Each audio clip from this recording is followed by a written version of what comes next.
Seguro que en más de una ocasión has oído decir que para grabar vídeos los filtros neutros son necesarios. ¿Y esto realmente a qué se debe? Bueno, pues es lo que te voy a explicar en este vídeo y es algo que además puedes aplicar a un teléfono móvil, como puede ser por ejemplo el S24 Ultra, o un iPhone a una cámara de acción o al DJI Pocket 3 y por supuesto, evidentemente, a cualquier cámara de objetivos intercambiables, mirrorless o reflex. El primer concepto que debes tener claro es que a la hora de grabar vídeo es recomendable adaptar la velocidad de disparo al doble que los FPS con los cuales estamos grabando, para que el movimiento se perciba fluido y natural, tal y como lo ve el ojo humano y de hecho como estamos acostumbrados a verlo en las películas. Salvo eso sí, en esas películas que a veces se vuelven locos, venga ahí a meter cámaras lentas tipo Zack Snyder con Rebel Moon, pues eso mismo, pero bueno, eso es otra historia. En concreto, como os decía, lo que debemos hacer es grabar al doble de la velocidad de esos FPS que hayamos fijado.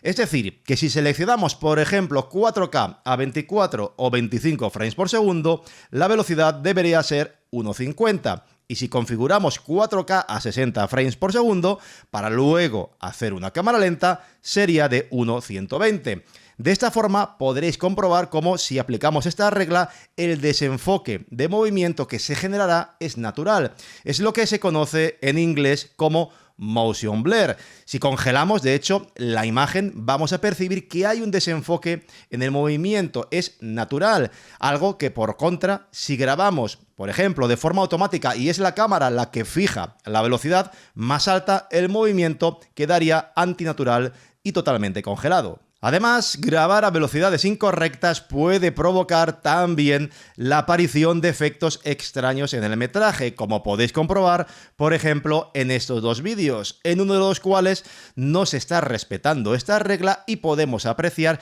que hay algo ahí que no vemos bien, que es anormal. Y es que tanto si grabamos a una velocidad que sea muy alta como si también grabamos a una demasiado lenta, al final nos acabaremos dando cuenta de que hay algo ahí que no queda bien. A su vez, esto podemos relacionarlo con la necesidad de grabar a una velocidad en concreto según el país en el cual nos encontremos, para que así, cuando hay luces LED en el entorno, como por ejemplo puede ser también el neón que tengo detrás, no aparezca ese flickering en la escena, ya que aunque el ojo humano no lo percibe realmente, las luces LED están todo el rato encendiéndose y apagando muy rápidamente. La cámara, por contra, sí capta esto y lo reproduce en ese efecto desagradable visualmente si no seleccionamos la velocidad de grabación correcta. Por ejemplo, en este caso podéis ver cómo en Europa, que es donde me encuentro, en estas tomas en el Algarve portugués que hice hace unos meses, el efecto de flickering desaparece por completo cuando grabo a 1.50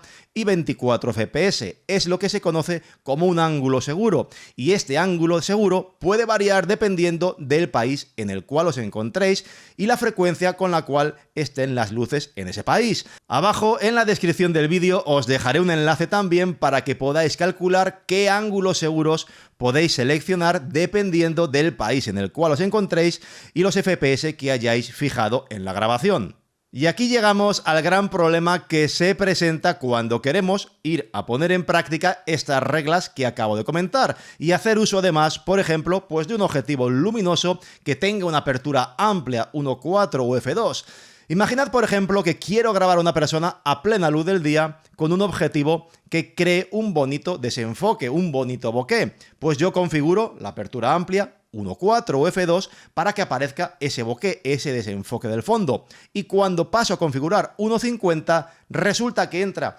tanta luz en la cámara, en la escena, que la imagen se quema por completo, por mucho que la sensibilidad ISO la bajemos al mínimo, ISO 100 o ISO 50, con esa configuración a plena luz del día y un objetivo luminoso va a entrar un montón de luz. Entonces, ¿cómo podemos solucionar este problema? Yo sé que quiero grabar a 24 FPS, que la velocidad debe ser por tanto 1.50 para que el movimiento se vea natural y utilizar un objetivo luminoso. ¿Qué podemos hacer? Dos opciones. La primera de ellas sería cerrar el diafragma, lo cual inevitablemente va a hacer que ese fondo borroso, ese bokeh, se pierda por existir una mayor profundidad de campo. La segunda sería la correcta, que es el uso de filtros neutros. Y aquí es donde radica la importancia y necesidad del uso de filtros neutros en la grabación de vídeo, ya que nos van a permitir que una vez que tenemos fijados los parámetros de grabación inamovibles, nosotros coloquemos un filtro adecuado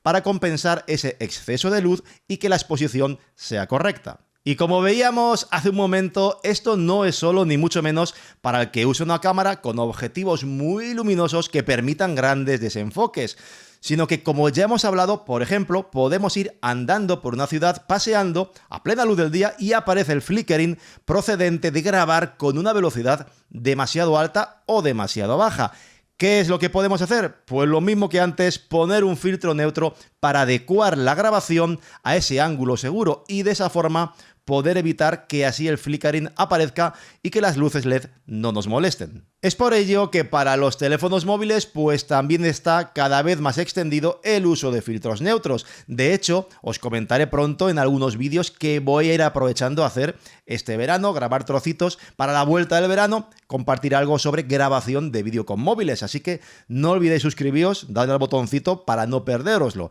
Pero bueno, cada vez, como os decía, son más populares, por ejemplo, también las jaulas que nos permiten montar el teléfono móvil en un soporte para mantenerlo ahí estable cuando vamos andando y a su vez pues poder añadirle también filtros neutros o simplemente, por ejemplo, fundas que nos aportan también esa posibilidad de montar filtros o lentes extra, como los Freewell, de los cuales ya os he hablado en otras ocasiones y que, como sabéis, son una apuesta segura. Igualmente, los filtros son también muy recomendables para las cámaras de acción, ya que precisamente lo que una persona quiere cuando va a hacer deportes de acción y va a grabar cosas que se mueven rápidas es que el movimiento se perciba natural, por lo cual también es necesario al final grabar con velocidades correctas. También es absolutamente imprescindible en el caso de cámaras que tengan un gimbal incorporado, como puede ser el popular DJI Pocket 3, una cámara que además tengo hace un tiempo y que a mí me tiene maravillado por su portabilidad y por el metraje que se puede obtener con ella.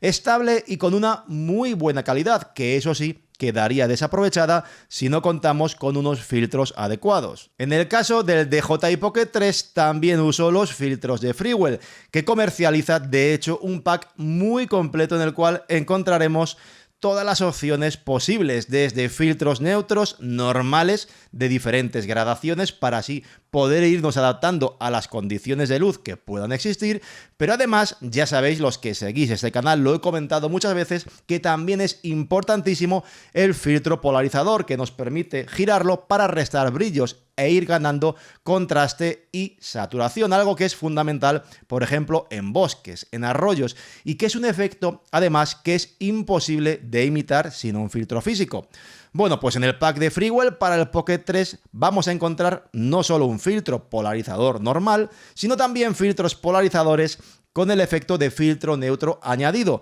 para así poder polarizar, minimizando brillos y además restar luz cuando sea necesario.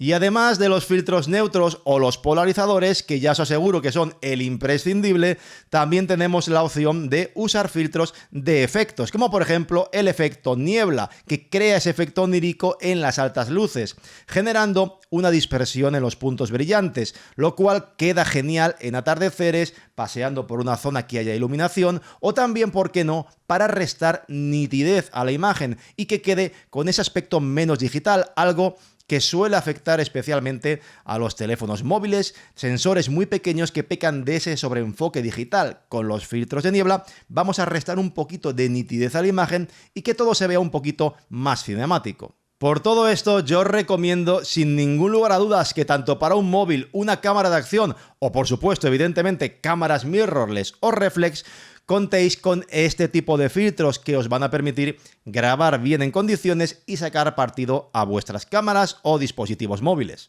Por cierto, que para los que hayáis oído hablar de los filtros neutros variables o VND, hay que decir que son muy cómodos y nos permiten que, girándolos, pues nosotros vayamos variando el porcentaje de la reducción de luz sin tener que andar cambiando el filtro manualmente todo el rato hasta dar pues con el más adecuado. Pero eso sí, tened en cuenta que estos filtros pueden introducir problemas serios en la grabación si no son muy buenos, y que además, por física y por el modo en el cual están construidos los VND, su resultado con grandes angulares es problemático porque es absolutamente inevitable. Así que si usáis alguno, os recomiendo que no sean ni filtros con demasiada variación del efecto neutro y que los uséis siempre con focales a partir de 24 o 28 milímetros, ya que con angulares tipo 14 milímetros o 16 vais a ver como si usáis los filtros neutros variables vais a tener o efectos en cruz o ennegrecimientos que van a quedar muy mal en la imagen.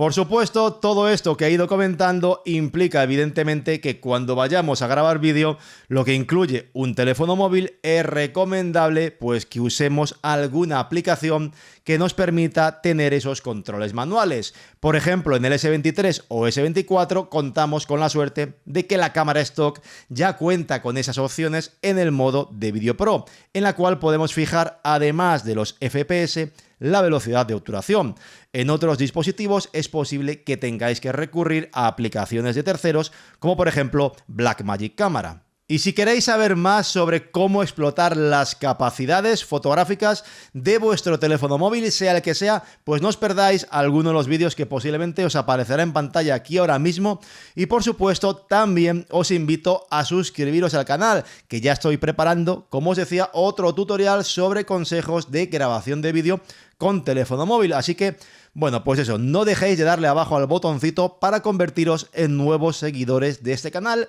y no perderos nada de lo que está por venir. Muchas gracias por verme y hasta la próxima.